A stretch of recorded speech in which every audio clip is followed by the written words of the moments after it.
txiki, kueto prest? Egunon, hemen gaude egun bat berri zuekin. Tres momentu zoragarria bat gurekin pasatzeko. Goazen astera!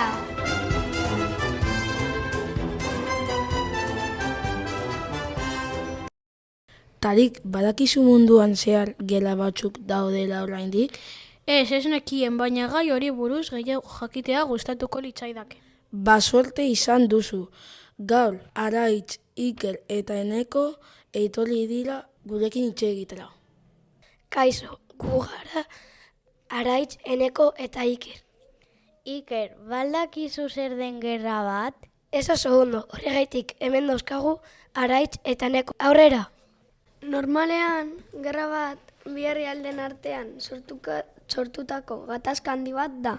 Gatazka horren ondorioz, jende asko arriskuan dago. Askotan, diru gehien daukan herrialdea irabazten du, adibidez. Bigarren munduko gerran, 1900 eta 1939ko irailaren batean hasi zen, eta 1940 eta 1954ko maiatzean amaitu zen.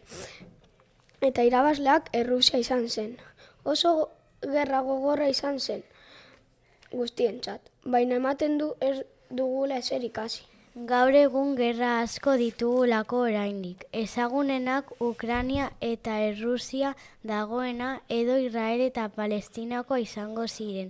Azken honetan adibidez 1.900.000 pertsona ospa egin behar izan dute bere herritik. 56.707 pertsona hil dira eta 109.660 zauritu egon dira. Orain gehiago dakit gerrei buruz. Mila esker. Ez horregatik. Agur! Hau izan da gaurko saioa. Urrengo saioan ikusiko gara. Hau txiki, kueto prest, podcasten!